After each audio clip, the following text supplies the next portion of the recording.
줄 믿습니다. 하나님 아버지여, 그 전능하신 하나님, 그 은혜의 하나님을 오늘도 믿음으로 고백하며 신뢰하게 도와주시고, 그 주님만 찬양하며 주님만 노래하며 주님만 예배하는 하나님의 백성들 되게 하여 주시옵소서. 누구든지 그리스도 예수 안에 있는 자에게는 하나님 아버지 능치 못한 일이 없을 뿐만 아니라 하나님 그렇게 예수의 십자가와 말미암아 하나님의 거룩한 백성이 되었음을 깨달아 오늘도 말씀에 순복하며 하나님의 뜻을 이루어가는 우리 모든 성도들 되게 하여 주시옵소서. 하나님의 말씀보다 앞서지 않기를 원합니다. 성령 하나님께서 우리 가운데 함께 하셔서 늘 죄를 굴복시키고 하나님의 말씀에만 순복할 수 있도록 믿음을 주시고 지혜를 주시고 하나님 아버지 은혜로만 덧입혀 주시옵소서. 그럼에도 불구하고 인생 살면서 내 마음대로 내 뜻대로 되지 않는 많은 일들을 고백합니다. 그러기에 하나님의 은혜가 필요하며 하나님의 도우심을 구할진대 하나님 아버지 우리를 불쌍히 여겨주시옵소서. 긍휼히 여겨주시옵소서. 우리 가정을 지켜주시옵소서. 우리 자녀들을 회복시켜 주시옵소서. 우리 건강을 하나님의 손에 올려드리오니 하나님께서 책임져 주시옵소서. 어떤 상황에서도 낙심하거나 절망하지 않도록 도와주시고 행여 고난 가운데 있다 할지라도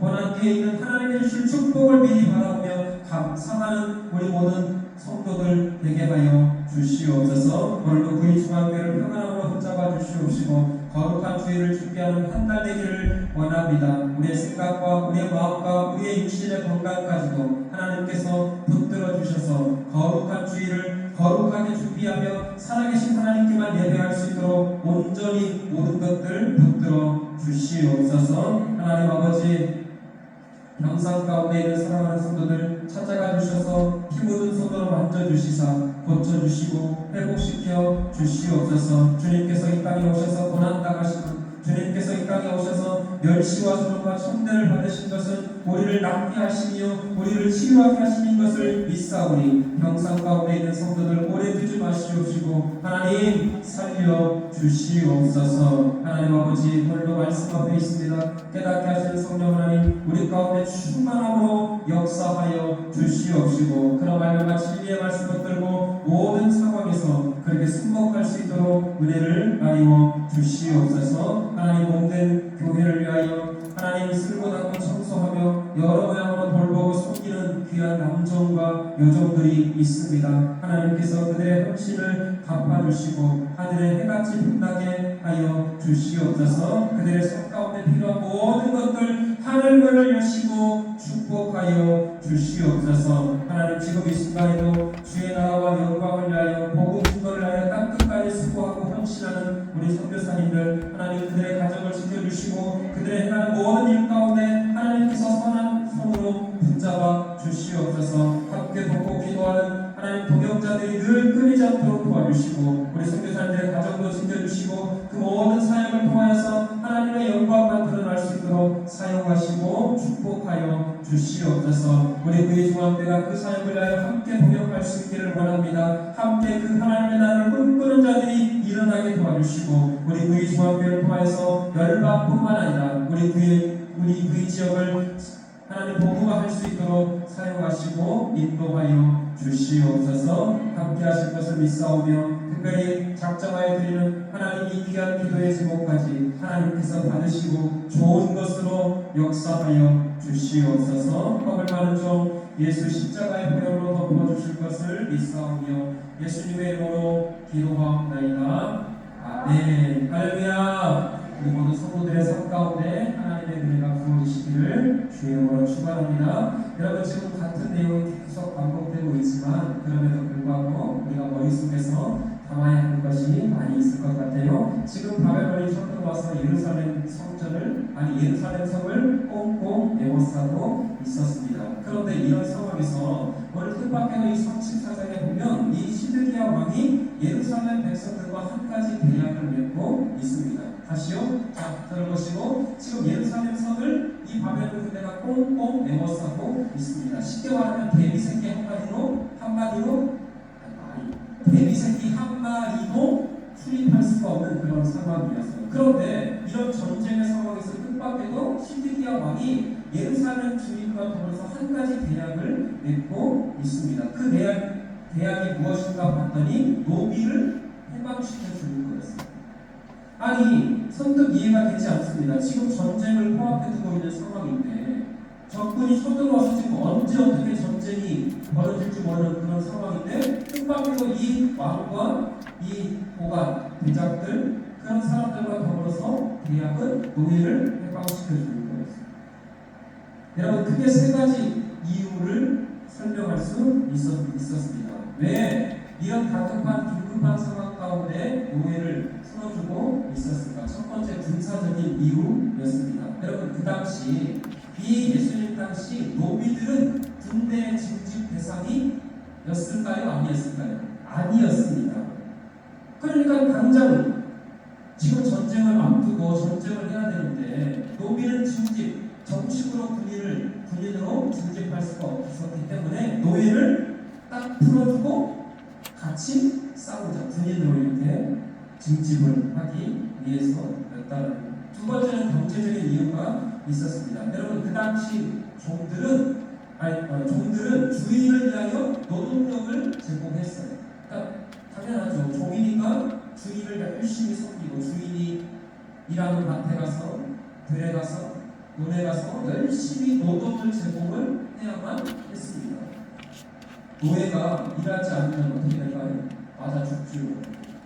근데 잘 보세요. 종은 주인을 위하여 노동력을 제공해요.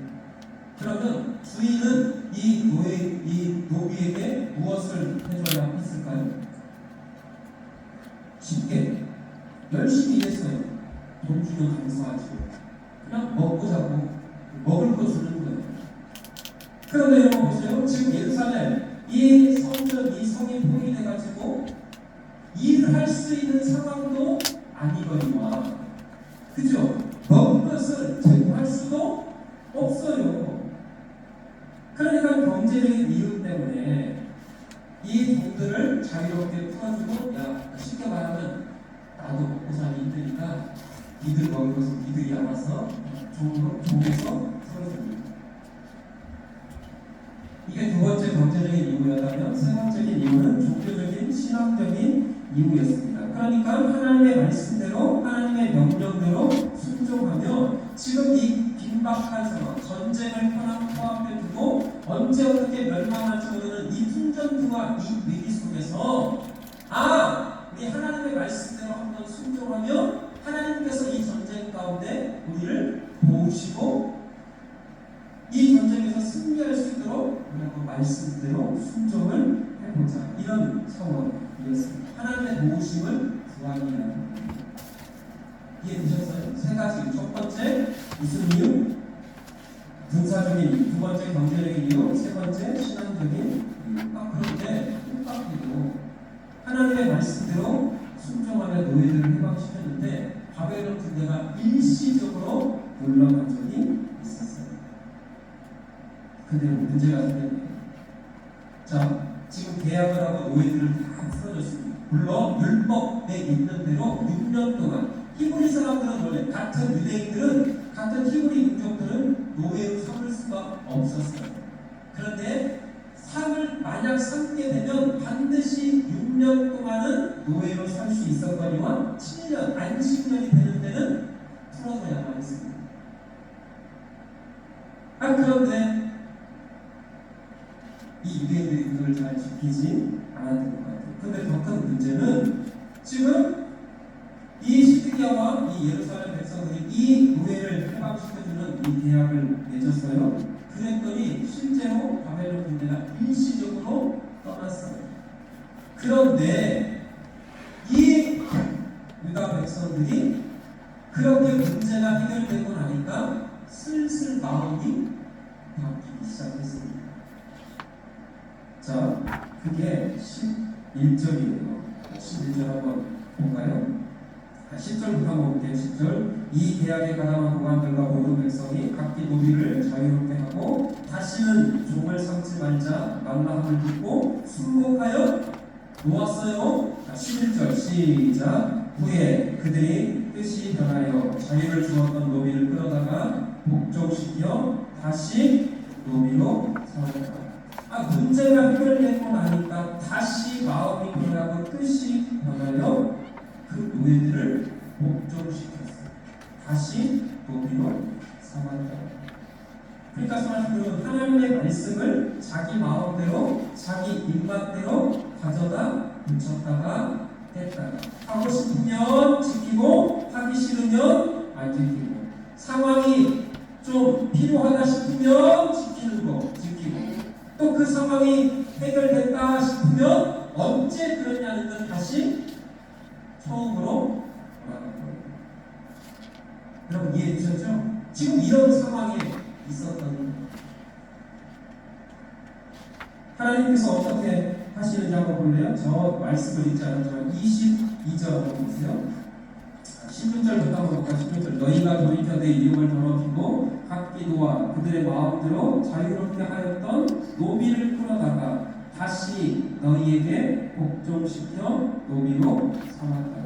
자, 11절에 다시 동그라미를 치고요. 16절에 다시 너희에게 동그라미를 쳐서 이어보세요. 자, 다시라는 말이 있고 11절, 그 다음에 16절, 그 다음에 저 22절로 한번 넘어가 보세요. 22절 여호와의 말씀이니라. 보라 내가 그들에게 명령하여 이 성읍에 뭐가 와있고 다시 동그라미 오게 하니. 그러니까 11절, 16절, 21절 다시를 연결시켜 보시면 지금 이 히드기야 왕을 비롯한 유다 백성들, 예루살렘 백성들이 노래를 풀어냈습니다. 처음에는 신학적인 이유였을 것 같아요. 근데 상황이 변했습니다. 그랬더니 그렇게 풀어놓았던 노비를 다시 복종시켰어요. 여기서 복종은 힘으로 결박할 수도 있어요. 어떤 또 다른 이 굴레를 뒤집어 씌워서 어거지로 그 자유인이 됐던 노예를 끌어왔을 수도 있어요. 중요한 것은 다시 너희에게 복종시켜 노비로 삼았다. 근데 문제가 뭐냐면 22절 말씀 때문입니다. 다시 보세요. 22절 여호와의 말씀이라. 보라 내가 그들에게 명령하여. 여기서 그들은 바벨론 그 군대를 말합니다. 내가 그들에게 명령하여 이 성읍에 그러면 다시 오게. 여러분 언어 플레이입니다. 히드기야 왕을 비롯한 유다 백성들이, 예루살렘 백성들이 다시 하나님의 말씀을 버리고 다시 노예들을 끌어왔어요. 그랬더니 하나님께서 어떻게 가능하시냐면 나도 다시 물러가게 했던 저 바벨론 군대를 다시 너희에게 뭐하리라? 보낼 것이다. 여러분 이해되셨죠? 하나님은요 우리의 중심을 보십니다. 이게 껍데기로 하는 것인지 아니면 마음의 중심에서 행하는 것인지, 진짜인지 가짜인지. 사람을 속일 수 있지만 하나님을 속일 수 있어요? 없어요? 없습니다. 어떤 한 스승이 부와 명예와 권력과 모든 것을 가지고 계셨던 이 스승이 이제 후계자를 정하기 위해서 제자들을 다 불러모았어요. 이 제자들을 한 가지 테스트를 합니다. 뜻밖에도 이 제자들에게 살아있는 새 한 마리씩을 다 나눠줍니다. 그러면서 너희들이 적어도 내가 가지고 있었던 이 모든 것을 후계자로 참여하기 위해서는 너희들은 능력이 있어야 합니다. 그러면서 이 새를 아무도 사람이 보지 않는 그 어떤 것 사람도 보지 않는 그 한 장소로 그것을 발견할 수가 있는 그 장소에 가서 이 새를 아무도 모르게 죽이고 이게 시험이었어요. 그래서 이 제자들이 새를 받아가지고 각기 아무도 볼 수 없는, 아무도 알 수 없는 곳으로 찾아갑니다. 어떤 사람은 밀림을 해서 아무도 정말 그 어떤 사람도 가보지 않은 그 숲속으로 들어가서 새를 또 어떤 사람은 아주 깜깜한 밤, 그 어떤 사람도 감히 눈을 아무리 좋은 눈을 가지고 있다 할지라도 볼 수 없는 그 깜깜한 밤에 그 새를 가지고 가서 어떤 사람은 아무 살지 않는 그 동굴 속으로 하필 그 동굴로 들어가서 다시 돌아왔어요. 한 사람씩 보고합니다. 나는 이런 곳에서 죽였습니다. 나는 이런 곳에서 아무도 보지 않는 이런 곳에서 죽였습니다. 저마다 이름을 부르는데 한 제자가 사망의 문제를 그대로 갖고 왔어. 야! 너를 왜 안 주겠어? 너 스승의 말을 무시해? 스승의 말을 무시하는 너 같은 놈은 중개자가 될 수 없다. 근데 그 사람이 그랬대요. 이세를 아무도 보지 않는, 아무도 알지 못하는 그 장소에 가서 죽이려 했으나 하나님이 보지 않는 곳이 한 군데도, 하나님이 아니 계시고 보지 못하는 것이 한 군데도 없기에 저 이세를 죽일 수가 없었습니다. 만들어낸 이야기겠죠. 여러분, 하나님이 아니 계신 곳이 없어요. 하나님께서 보지 못하는 순간도 없어요. 하나님은 다 아십니다. 지금 이스라엘 백성들이 당장 눈앞에 이 전쟁의 목적만 해결된다면 내 재산이 손해가 나고 당장에 내 앞에 이익이 좀 떨어진다 할지라도 아예 순종해야죠. 왜? 죽게 생겼으니까. 얼마든지 작정도 하고 얼마든지 소원도 하고 얼마든지 하나님 앞에 그렇게 헌신도 하는데, 그런데 상황이 바뀌고 나니까 어찌나 핑계를 잘 되는지. 하나님, 그때는 그때고요, 지금은 지금이잖아요. 그때는 그럴 수밖에 없었고요, 지금은 이럴 수밖에 없잖아요. 그러면 유다 백성들, 예루살렘 백성들이 정확히 지금 이런 상황이라고 생각하시는, 노예를 해방시키는 대항식은 얼마나 성대하고 요란하게 치르는지. 하나님 앞에 내가 헌신하겠습니다. 푸른 바다 나서리고 어디든지 가보리라. 임재식 할 때 가족들 다 불러다 놓고 꽃다발 주고 사진 찍고, 그런데 상황별로는 왜 안 하냐고. 제 말이 아니에요. 자, 몇 절부터 18절하고 볼래요? 송아지를 둘러 쪼개고 그 두 조각 사이로 지나매 내 앞에 언약을 맺었으나 그 말을 실행하지 아니하여 내 계약을 어긴 그들을. 여러분, 송아지 가장 그 당시에 최고급 비싼 재물이었습니다. 송아지가 제일 비쌌어요, 예물 중에서. 그러니까 이 계약식을 하는 데 있어서 비싼 재물을 가져다 놓고, 쉽게 말하면 오늘날 표현하면 가장 성대한 막 예배 딱 해놓고 이렇게 헌신하겠습니다. 주님 다시 오실 때까지 막 찬양 부르면서 눈물도 흘리고 콧물도 흘리고 막 기도도 크게 하고. 근데 그때 꿈이었어요. 계약식은 성대하고 요란하게 치렀습니다. 조각난 소나기 사이로 지나가면서 절대 이 언약을 우리가 지키겠습니다. 이 언약을 깨뜨리면 우리가 이 쪼개진 송아지처럼 그렇게 되는 것입니다. 근데 상황이 변하니까 걱정되고 질문합니다. 마지막 질문. 여러분, 이 당시 시드기야와 이 예루살렘 백성들이 이 언약식을, 이 대약식을 할 때 이들의 마음이 진심이었을까요? 진심이 아니었을까요? 이렇게 질문을 던져볼까요? 진심이었어요. 여러분, 진심이었다니까요. 그렇게 요란하게 잔치하고 막 여러분 다 까는 거예요. 임직식 할 때만 막 은혜 받아가지고 다 진심이에요. 그때는. 맞아요? 틀려요? 맞다니까요. 우리도 그 순간만큼은 진심이에요. 하나님, 내가 이렇게 헌신하겠습니다. 하나님, 제가 이렇게 사역하겠습니다. 하나님, 제가 이렇게 소원합니다. 그때는 진심이에요. 그런데 상황이 변하고 시간이 변하면 그 진심이 온내관계 없이 한없이 나약해지는 게,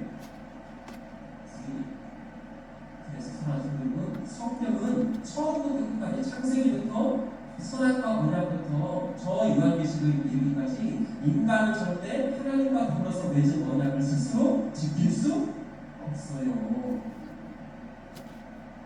그래서 우리에게는 새 언약의 선구자가 되시는 예수 그리스도가 그래서 필요합니다. 주님으로서 필요합니다. 나는 그래서 예수가 필요합니다.